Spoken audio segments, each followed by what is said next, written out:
Ian, thanks a lot for joining us this afternoon.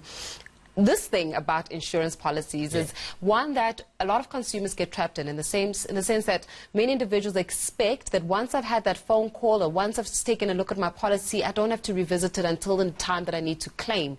And just saying it's not always the case. Yeah, absolutely, because I think the mistake we all make is that once you take that phone call and you sign up on your insurance, you watch it go over or go off every single month and you think it's fine and you're covered for everything, but that's definitely not the case. So what you need to do is every year, you need to always review your insurance. You need to know that what you are covered for still applies this year.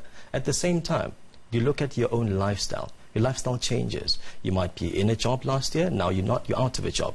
You need a specific cover that caters for that. I think also with the education of insurance is very important.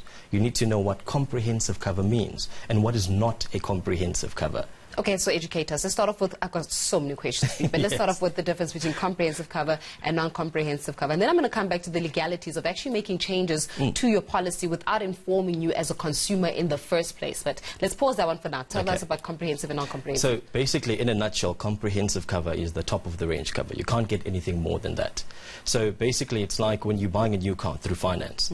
So the only way the finance company will allow you to release the vehicle is when you have comprehensive insurance, right? However, now there's new trends in the market.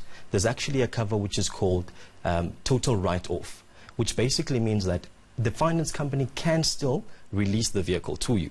Now, when I was talking about education, now you're a first-time buyer of the vehicle, right? So you don't know the differences. What is comprehensive cover? You know that your friend recently bought a car and he's comprehensively insured.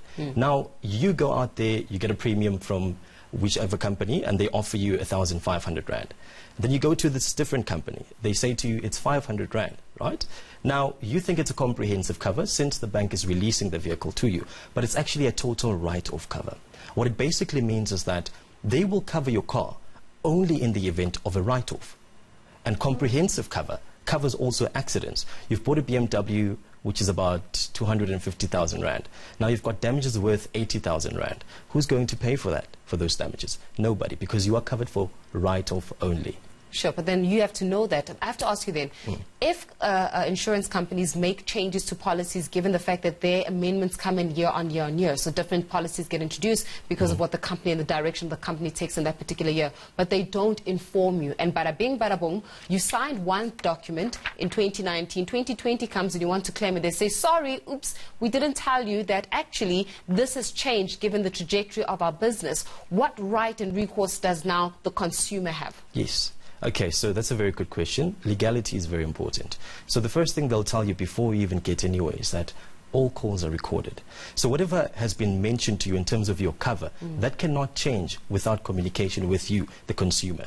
Now, say the case where, for example, maybe the company was at fault. You were told you were covered for a specific item, now you are no longer covered for it without any communication to you. So a company should have what's called professional indemnity insurance. It basically covers the company if the consultant was the one in the fault, where they'll have to pay you out and then deal with their own internal issues. So if a claim has been repudiated for whatever reason maybe, and you feel no, it should be disputed, you have 30 days to respond to your insurer in writing. They'll respond back and overlook or relook the claim again. And if you still feel unsatisfied, then there's the credit ombudsman, which you can always contact, who will then be able to mediate. So it works like, it's sort of like an attorney basically, who looks at, like a judge so to speak, looks at both parties' sides and then determines the result on who was at fault in that case. Well, Ian, we're going to leave it there for now, but thanks a lot for joining us and shedding some light in terms of what power and what rights does a consumer have, because oftentimes consumers are left in the blind and in the dark, especially about their covers and the insurance policies, unfortunately. But thanks a lot for joining us. Thank you so Ian much. Sibiya here joining us. They're giving us the latest in terms of how you can best protect yourself, especially when it comes to your cover for insurance.